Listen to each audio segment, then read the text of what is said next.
Those people who say fought for freedom nowadays fought for your oppression.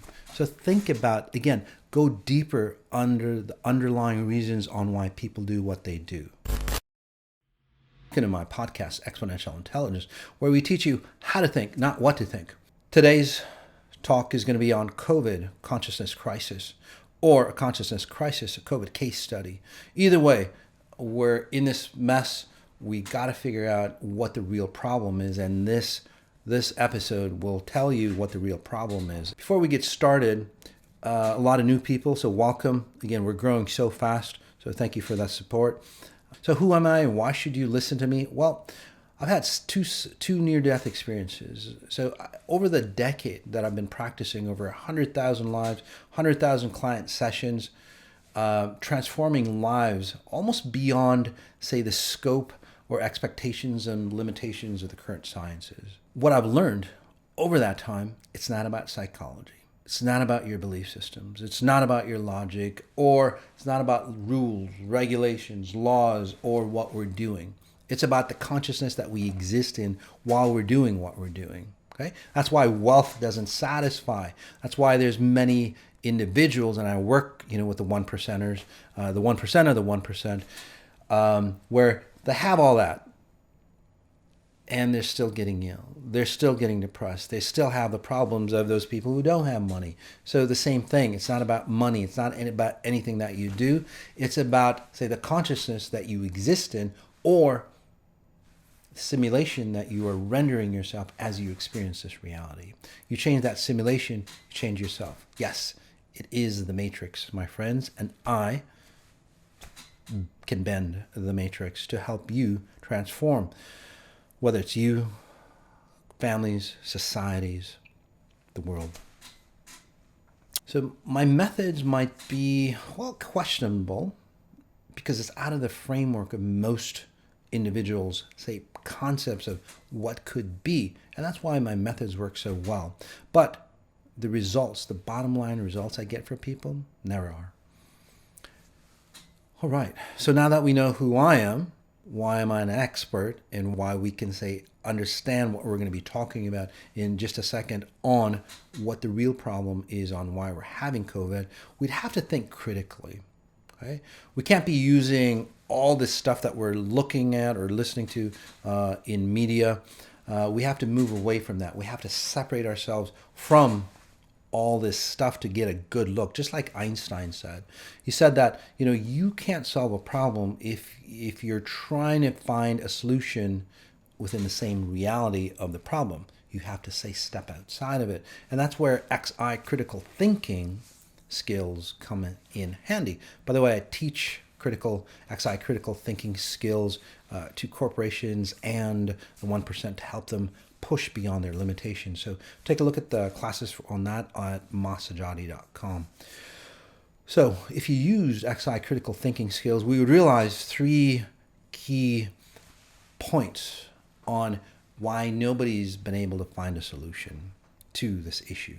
So number one, the main reason on why we can't find a solution to COVID is because COVID is a symptom. It's not the problem. That's the problem with the problem. You can't find, it is scientifically, physically impossible to find a solution for the symptom. Like many situations, like your life, the reason why you can't fix your life and the reason why you have issues over and over again, whether it's relationship issues, whether it's money issues, whatever it is, you're not going to the core level reason or the core level issue on why you're having that. You're fixing your symptoms, right? You're trying to make yourself happy, but why are you not happy, right? Some of you might take drugs to become happy. Does that fix the problem? No. It's like an alcoholic. If you lock up all their alcohol, and lock it up, throw away the key, they're still an alcoholic. Same thing with this problem, the world problem. It's become a pandemic because over time, we should have fixed, say, the problem back here a millennia ago. Again, thousands of years ago, but we didn't. So this is an accumulation of what's happened, what we should have fixed, again, hundreds of years ago, thousands of years ago. Now it's too late. Now, again, this is accumulated total of what we didn't fix back here, and that's why it's gotten so huge. So if you would have, say, a snowball, right? If you would have stopped that little snowball at the top of the hill, at the top of the mountain, it'd be pretty easy to stop. But now it's the snowball has accumulated a lot of intensity, a lot of weight, a lot of momentum. It's pretty damn hard to stop that snowball, and that's the issue. We're trying to fix the symptoms now. Year after year, war after war, drought after drought, whatever it is, people dying year after year, for whatever reason it is. Again, we didn't fix the problem. We put a Band-Aid on the symptoms. So we're doing this again. That's why we can't find a solution, because you can't fix the solution. So that's one reason. Again, critical thinking, critical thinking. Number two, everyone focuses on facts. If you look at everybody, now it's like scientific evidence, facts, right? Everybody focuses on facts that back up their beliefs. They vilify those who don't believe what they believe. Crazy enough, right? And then they tear down those scientists that have truth. They might be an expert in that field, but what they'll do is like, well, he said that he went to a certain school, for example, and he graduated with something, but he really didn't do this, or he didn't graduate from that. Again, they try to destroy their credibility, but the facts still remain. So whatever happened back there, or whatever incongruencies, as they talk about, again, they destroy somebody's credibility. And if they destroy somebody's credibility, then the fact that they might be conveying might still be true, although the credibility is destroyed. In today's society, if you've looked at somebody who is, say, telling the truth, most likely they'll destroy that individual's credibility, and it has got nothing to do with what's going on. Give you a case example. Joe Rogan, right? Love the guy, love his content, and he's just a guy that hey, let's figure out all these different opinions. Simple as that. He's got positive opinions for COVID. He's got negative opinions for COVID. It doesn't matter to him. He just wants everything out there on the table so we can make our own decision. That's what he's there for. But those people who don't like it, right? It's cancel culture. Neil Young, Whoopi Goldberg, and all those individuals that should just be sticking to music, right? Because that's how they got their fortune and fame. They're not fucking scientists. But now they're in there. It's like, hey, just because I believe in it, all my followers should believe in the same thing. What is that?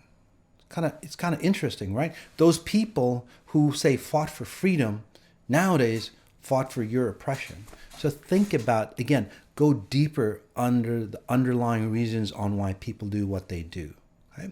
So again, they couldn't destroy Joe, which is fantastic. So what do? They pull up a lot of dirt. Back in the day, he's a comic, so he used the word nigger in his comedy routine. And now it's like, well, the N-word, and they try to vilify Joe Rogan against him. And it's like, hey, no, we're not going to do that. Again, strong characters. That's what we need. We need to be strong characters and look at the facts. That's happened to me. Again, crazy lady just trying to destroy my character. I'm still here because it's true, right? I'm talking about, say, truth, my truth, right? And actually, my truth seems to be resonating with a lot of other people, and that's why they transform the way they do. Okay? All right, so we've got one, trying to find solutions for the symptoms, which never work. Two, they focus in on what their beliefs is. Three, they use science as a basis for their facts and what they believe in.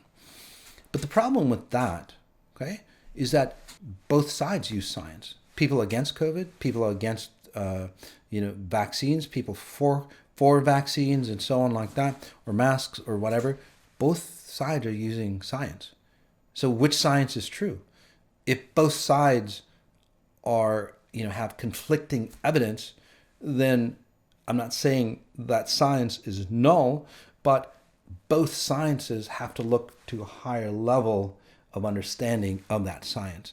That's the problem. Everybody's sticking to a lower level of, say, science or fact. We can't do that. We have to go to a higher level. Elon Musk calls it the first principle method, right? I call it the first definition method. So again, if there are exceptions to the rule, and in this case, there are plenty of exceptions to anything that people say for or against it. Again, we haven't gone to the higher level of consciousness or the higher level of understanding on why this stuff is happening. And then once we understand that, right, we start to merge together and we get that aha moment. It's like, oh, this is what's happening. And I'm going to share that aha moment in just a few minutes here. The fourth issue with, say, how people aren't thinking critically as they should. Number 4, is the need to be right more important than the need for truth? Think of it. When you start hearing propaganda, when you start, say, slashing other people's credentials or character, finding everything wrong. Everybody has, shadows or skeletons in their closet, guys. Everybody. I don't care who it is. Look at the media. Look at how they, look at the pharmaceutical companies. Look at, the conspiracy theorists, right? They need to be right. Whichever side that you go on, they'll distort, they'll lie, they'll pressure you into things that shouldn't be because they need to be right. So if we dig deep enough, we can reach the first principle reason on why we are where we are. So what does that mean? What does that mean to COVID, right? What it means to human societies? Well, the first principle answer on why COVID is happening is that we're having a consciousness crisis. So think of it this way, right? With every, say, decade or every 100 years, whatever time frame, we go up a grade. Okay, so we've started kindergarten or pre-kindergarten, right? Pre-kindergarten, kindergarten, first grade, second grade, third grade, fourth grade, fifth grade, and so on, right? With every grade, we get better, we get smarter, we get more intelligent, and so on. But here's the kicker, and here's what the problem is, okay? Nature, Earth, the universe, is always elevating itself consistently. Time and space render itself efficient. That's why nature always keeps up to, the brilliance that it is, and it's always succinct. So what happens is humans have free will. Free will dictates on whether they go along with present moment time or nature or not. Well, unfortunately, humans haven't. This is the consciousness crisis. This is what's happening for us.